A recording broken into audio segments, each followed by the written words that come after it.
Theodor Herzl, the person that Israel considered the visionary for that state as a Jewish state, wrote in his book, The Jewish State, that the countries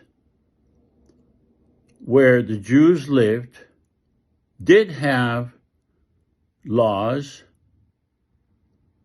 that required equal protection to everyone, including the Jews. He admitted that in his book. He wrote that in his book. He was a journalist, a playwright, and in my opinion, also a lawyer. He was familiar with the laws, and he knew that those countries in which he recommended the Jews to leave to create a Jewish state, those countries do have legislation that requires the government to treat everyone, including the Jews, as equal. But he claimed, and probably rightly so, that those laws are not being enforced. And he came to the conclusion that those laws will not be enforced, and therefore the Jews have to leave their countries and create a Jewish state in order to be able to protect themselves. Now, imagine what he was really telling the Jews. These Jews lived there for hundreds of years, for generations. He is separating. He's telling them, you don't belong to the country where you were born. He accepted the anti-Semites' agenda that the Jews are different, that the Jews do not belong to the country in which they were born just because of their religion. This is what the anti-Semites thought, and Theodor Herzl enforced that. He accepted that notion by telling the Jews that they have to leave. What the anti-Semites wanted is for the Jews to leave, and what Theodor Herzl was preaching, the exact same thing.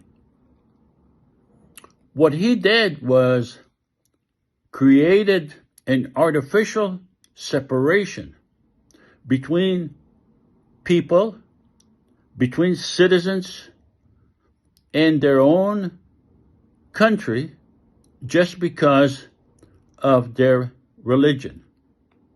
And that's a very dangerous notion, not only for Jews, but for everyone.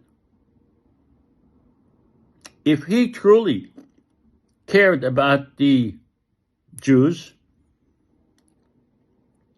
he should have demanded that the laws that require equality will be enforced. He should have encouraged and organized the Jews to demand that laws requiring equality will be enforced. He should have organized the Jews to use their political, economic, and organizational ability to demand enforcement of the laws so that they would be living in the country where they were born as equal in a safe and peaceful way. But instead, he told them to go somewhere else. And by the way, he himself did not go somewhere else. He told them to go to either Argentina or to Zion because he felt that in those countries, the people who live there will be weak enough not to oppose the Jews. He was sadly mistaken in his recommendation for the Jews to move somewhere else, and he was sadly mistaken about how the Palestinians will accept the idea of a Jewish state. And ever since Zionism began, it created a trajectory of instability for the Jews, of constant wars between the Palestinians and the Jews in Palestine and in Israel, a trajectory that cannot be resolved if we continue to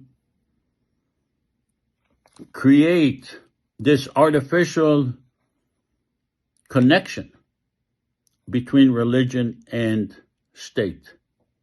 Now, I don't see that Israel will be willing to abandon the idea of a Jewish state, but I do see the possibility that enough Israelis and enough Palestinians will understand that there has to be a solution. And in my opinion, the best solution is to create a federal government for the people of Israel and Palestine based on a constitution, based on equality, that would eventually make Zionism irrelevant. It would be competing with Zionism and will probably